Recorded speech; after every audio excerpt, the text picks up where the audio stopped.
Hello everyone, today we will start our next part of the same chapter, that is solutions. Chemistry का second chapter है class 12 का, उसका हम second part करने जा रहे हैं. Basically इसे 4 parts में करेंगे. This is the second part and 2 parts more. So first of all we should discuss what is हमने डिस्कस कर चुका है एक्चुअली पिछली वीडियोस में अबाउट मोलैलिटी एंड मोलैरिटी. उसके क्वेश्चंस भी हमने डिस्कस किए थे. We have done their numericals also. So अब हमें क्वेश्चन आता है कि कौन सा बेटर मेथड है टू कैलकुलेट. एज सच कुछ बेटर मेथड नहीं होता है, बट यहाँ पर कुछ अपनी अपनी सबकी मेरिट्स और डीमेरिट्स हैं. जैसे कि हमने 7 चीज़ें पढ़ी थी. पार्ट्स पर मिलियन भी पढ़ा था, mass percentage, volume percentage, mass by volume percentage, then हमने ppm पढ़ा, देन मोलैलिटी, देन मोलैरिटी. इन सभी को डिस्कस किया and they all have their merits and demerits. तो हमें ये देखना है मोलैलिटी और मोलैरिटी में क्या मतलब ऐसे क्या फैक्टर्स हैं जो साइंटिस्ट चूज़ करते हैं किसी एक को या दोनों में से किस चीज़ को कब चूज़ किया जाता है to calculate the mass. So molality क्या है, जैसे कि हमने पढ़ा है कि it is the number of mole of solute per KG of solvent. तो यहाँ पर पर केजी यानी कि हम मास को कंसिडर कर रहे हैं. What we are considering, we are considering mass. And as we know कि मास इज इंटरडिपेंडेंट ऑफ है, इंडिपेंडेंट ऑफ व्हाट, टेम्परेचर. यानी कि मास जो है वो टेम्परेचर पे डिपेंड नहीं करता है, जिसकी वजह से ये जो मोलैलिटी है it is also independent of mass. यानी कि फिर जब मास ही टेम्परेचर पे डिपेंड नहीं करता, यानी कि टेम्परेचर के घटने और बढ़ने से मास पर ही कोई फ़र्क नहीं पड़ रहा है, तो it will not also effect molality in any case. यानी कि टेम्परेचर का मोलैलिटी पर भी कोई फ़र्क नहीं पड़ेगा. बल्कि जो मोलैरिटी है, मोलैरिटी हमें पता है कि number of moles of solute in 1 litre of solvent ना solution. So 1 litre of solution यानी कि हम यहाँ बात कर रहे हैं वॉल्यूम की. We are taking volume as just हमें पता है कि वॉल्यूम किस पे डिपेंड करता है. It depends upon the temperature. जैसे कि हम बैलून को ब्लो करते हैं, जब टेम्परेचर ज़्यादा होता है तो बैलून यूज टू एक्सपेंड. तो वॉल्यूम क्या है, उसका एक्सपेंड होता रहता है. जैसे ही टेम्परेचर कम हो जाता है तो वॉल्यूम क्या है, श्रंक हो जाता है, सिकुड़ जाता है. तो सेम है, यानी कि वॉल्यूम किस पे डिपेंड कर रहा है, it is depending on temperature. यानी कि टेम्परेचर इंक्रीज़ होगा तो वॉल्यूम भी इंक्रीज़ होगी. अब जब ये वॉल्यूम टेम्परेचर पे डिपेंड करता है तो सीधी सी बात है कि molarity will be also affected by the temperature. यानी मोलैरिटी पर टेम्परेचर का इफेक्ट पड़ेगा. सो इसीलिए जो साइंटिस्ट हैं, अगर टेम्परेट रीजन है तो वहाँ पर क्या प्रेफर करते हैं, मोलैलिटी को प्रेफर करते हैं. अब हम आगे डिस्कस करेंगे about the solubility. Now let's discuss about solubility. Solubility क्या होता है कि सपोज मैंने वाटर लिया, I have taken water in the glass, और उसमें मैंने क्या किया, सॉल्ट को ऐड किया. सॉल्ट और शुगर एनीथिंग. तो इसमें ये कुछ फिक्स अमाउंट ऑफ सॉल्वेंट है, उसमें मैंने कुछ सॉल्यूट ऐड किया. तो कितना सॉल्यूट एक फिक्स्ड अमाउंट सॉल्वेंट में डिज़ोल्व हो सकता है, उसको हम क्या बोलते हैं, उसकी सॉल्युबिलिटी बोलते हैं. क्योंकि क्या होगा कि सपोज़ मैंने 1 स्पून डाला, सॉल्ट डिज़ोल्व हो गया, 2 स्पून डाला, डिज़ोल्व हो गया, 3 स्पून डाला, डिज़ोल्व हो गया. बट जैसे ही मैंने 4th, 5th, 6th spoon add करने की कोशिश की तो यहाँ क्या होगा, salt will start depositing here. जो मिक्स हो चुका वो हो चुका, उसके बाद जितना भी हम ऐड करेंगे it will be not dissolve in this solution. तो इसकी सॉल्युबिलिटी उतनी ही होगी कि जितना ये अपने अंदर डिज़ोल्व कर सकता है सॉल्यूट को. So maximum amount of solute, कितना सॉल्यूट जो है स्पेसिफाइड अमाउंट ऑफ सॉल्वेंट में डिज़ोल्व हो सकता है, उसको हम क्या बोलेंगे, सॉल्युबिलिटी बोलेंगे. लेकिन हम यहाँ पर बात कर रहे हैं कि जब फिक्स्ड अमाउंट ऑफ सॉल्वेंट होगा, फिक्स्ड ही क्या होगा, उसका टेम्परेचर होगा, और फिक्स्ड ही उसका प्रेशर होगा. बिकॉज प्रेशर, टेम्परेचर, इन सब का असर सॉल्युबिलिटी पे पड़ता ही पड़ता है. 3 चीज़ें हैं जिसका असर सॉल्युबिलिटी पे पड़ता है. That is nature of solute and solvent, whether it is solid, liquid और gas. Then it depends upon the temperature. Suppose I provided heat to the solution. अगर मैं यहाँ पर बॉईल करना शुरू करूँ इस वाटर को, तो इसकी सॉल्युबिलिटी जो है 4th, 5th, 6th में भी क्या होगी, इंक्रीज़ होती जाएगी. हो सकता है कि 4th, 5th, 6th स्पून को भी अपने अंदर डिज़ोल्व कर ले, यानी कि टेम्परेचर बढ़ाया तो it's solubility also get increase. ऐसे ही प्रेशर का असर पड़ता है सॉल्युबिलिटी के ऊपर। अब सॉल्यूबल कब होते हैं दो सब्सटेंस, ये इस तरीके से है कि लाइक डिज़ोल्व्स लाइक, लाइक डिज़ोल्व्स लाइक। आप अपनी लाइफ से एग्जांपल लीजिए अपना। आपके जो फ्रेंड्स होंगे वो कैसे होंगे, आप ही के जैसे नेचर वाले होंगे। सपोज़ आप स्टूडेंट्स हैं, बहुत पढ़ने वाले बच्चे हैं, तो आपके फ्रेंड्स की जो ग्रुप होगा, आपकी जो गैंग होगी, उसमें सब क्या होंगे, पढ़ने वाले बच्चे होंगे। And you like to group study, एक दूसरे से क्वेश्चन करना, क्विज प्ले करना, ये सब आपको पसंद होगा। कुछ होंगे सपोज अगर आप स्टूडेंट्स ना होकर पार्टी लविंग हैं, तो आपके फ्रेंड्स, आपकी गैंग भी वैसी होगी जो क्या होगी, पार्टी लवर होगी। तो क्या हुआ कि सेम लोग सेम जैसे के साथ मिक्सअप होते हैं। इसी तरीके से क्या होगा कि सॉल्युबिलिटी की बात है, जो लाइक हैं वो एक दूसरे से, इसको हम समझते हैं पोलर और नॉन पोलर से। पोलर और नॉन पोलर जो है हम 11th क्लास में डिस्कस कर चुके होंगे, आपने पढ़ा होगा इन 11th class about polar and non polar. Non polar, polar में क्या होता है, यहाँ पर जो मॉलिक्यूल्स हैं उनके बीच में चार्ज डेवलप होता है, उनके एंड में क्या होगा, चार्ज होगा। एक मॉलिक्यूल दूसरे मॉलिक्यूल के कंपैरिजन में इलेक्ट्रोनेगेटिव होगा, तो वो अपनी तरफ इलेक्ट्रॉन्स को खींचेगा, तो जिससे इलेक्ट्रॉन जिसके पास आएंगे उस पर नेगेटिव चार्ज आ जाता है, और जिससे वो इलेक्ट्रॉन जा रहे हैं उसके ऊपर क्या आ जाता है, पॉजिटिव चार्ज आ जाता है। जैसे कि हम यहाँ पर देखते हैं हाइड्रोजन के कंपैरिजन में oxygen is electronegative than it, तो इस पर क्या आ जाता है, नेगेटिव चार्ज आ जाता है। और इससे क्योंकि इलेक्ट्रॉन्स जा रहे हैं तो यहाँ पर क्या आ जाता है, पॉजिटिव चार्ज आ जाता है। So it become polar. और नॉन पोलर में क्या होगा कि वहाँ पर क्या है, net as such net charge नहीं होता है, ठीक है, और they cancels each others charge. तो अब क्या होगा कि जो पोलर वाले सब्सटेंस है वो पोलर में ही मिक्स होंगे। जैसे कि हमने सॉल्ट प्लस वाटर का एग्जाम्पल लिया, सॉल्ट प्लस वाटर का एग्जाम्पल लिया, तो क्योंकि सॉल्ट भी क्या है, पोलर है, एंड वाटर भी क्या है, पोलर है, so they get mixed with each other.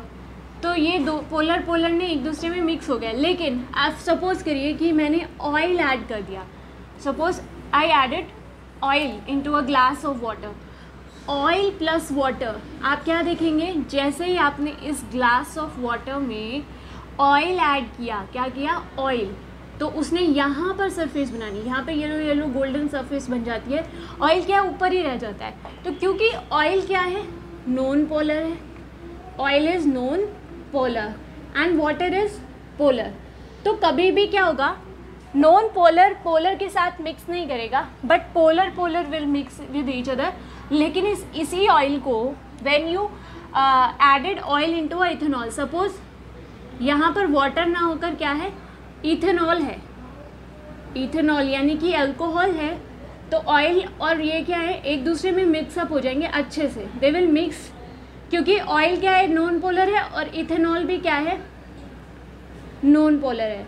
तो non polar gate mixed with each other. इसीलिए मैंने आपको बताया solubility is like dissolve with like, यानी कि एक जैसा दूसरे अपने एक जैसे के साथ मिक्स होता है, पोलर के साथ, नॉन पोलर के साथ। नाउ इस चैप्टर में जो हमें डिस्कस करना है सॉल्युबिलिटी में, बेसिकली इस चैप्टर में लिक्विड के कॉन्सेप्ट में बातें की गई हैं अबाउट लिक्विड। तो लिक्विड में हमने पढ़ा था solid in liquid, gas in liquid, liquid in liquid.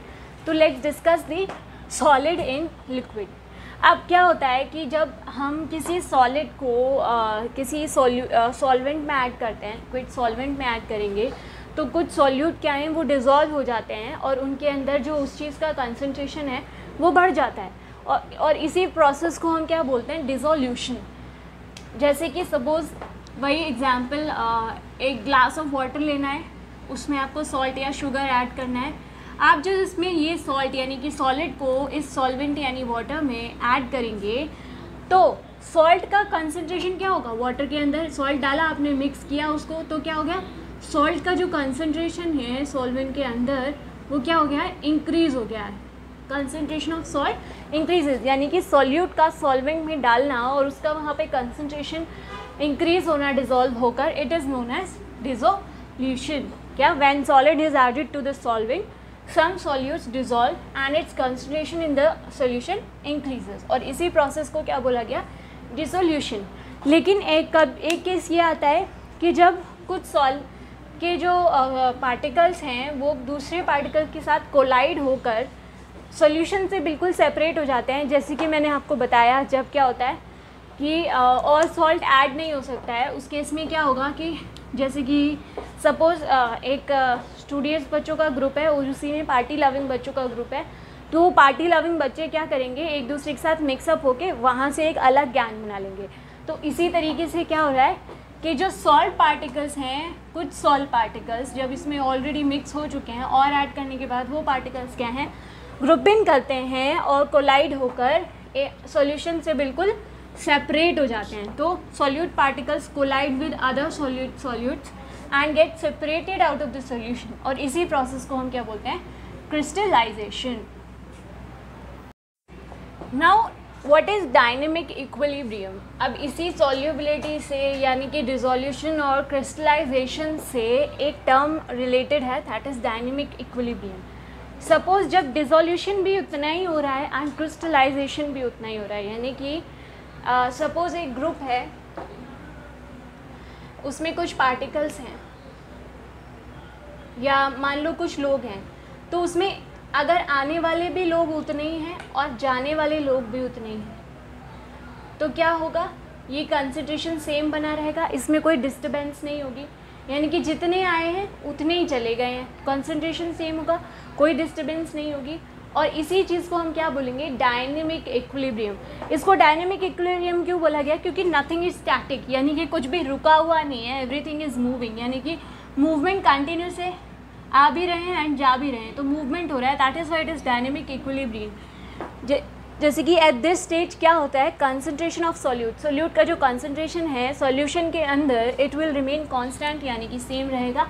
क्यों रहेगा, आई टोल्ड यू कि जितने आने वाले पार्टिकल्स हैं उतने ही सॉल्यूशन से सेपरेट होने वाले पार्टिकल्स हैं।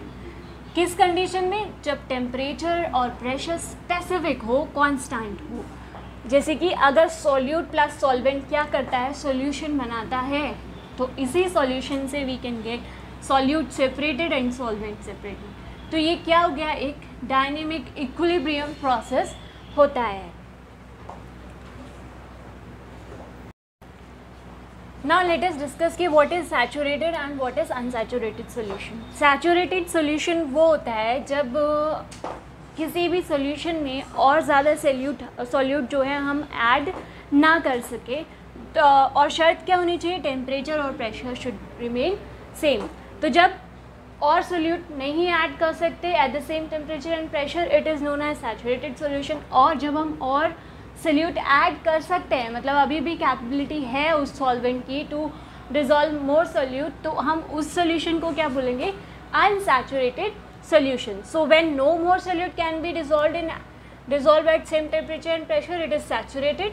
And when more solute can be added, यानी ऐड हो सकता है at same temperature and pressure, it is known as unsaturated solution. अब हमें देखना है टेम्परेचर इफेक्ट। क्या बात करेंगे हम, टेम्परेचर का कैसे इफेक्ट पड़ता है उसको देखेंगे। इसको हम एक प्रिंसिपल से पढ़ते हैं जो कि क्लास 11th में हमने डिस्कस किया हुआ है, ले चैटलिस प्रिंसिपल।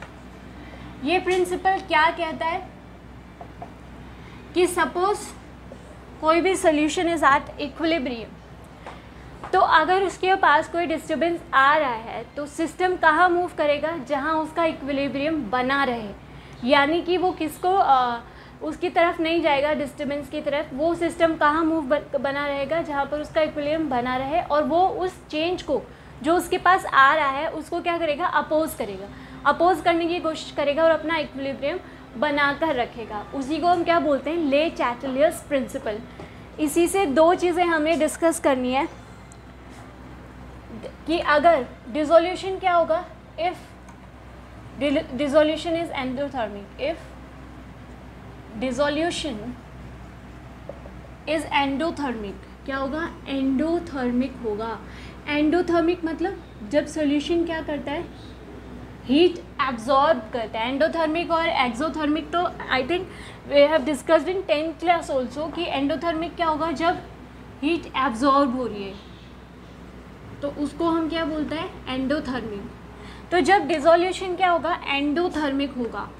तो by increasing temperature, by increasing temperature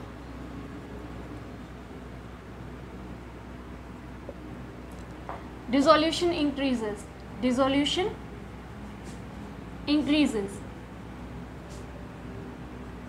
ऐसा क्यों होगा? सपोज मैंने वही आपको एक एग्जांपल बताया था कि पार्टिकल्स हैं, उतने ही पार्टिकल्स आ रहे हैं और उतने ही पार्टिकल्स जा रहे हैं। जब ये आ रहे हैं तो बॉन्ड क्या हो रहा है, बन रहा है। तो जब बॉन्ड बन रहा है यानी कि मेकिंग ऑफ बॉन्ड हो रहा है, मेकिंग ऑफ बॉन्ड, तो वो एनर्जी रिलीज़ करता है। It releases energy, releases energy. और जब बॉन्ड टूट रहा है यानी कि बॉन्ड टूटेगा तो it will absorb energy. Bond breaks तो यहाँ क्या हो रहा है, एब्जॉर्ब एनर्जी, एब्जॉर्ब एनर्जी।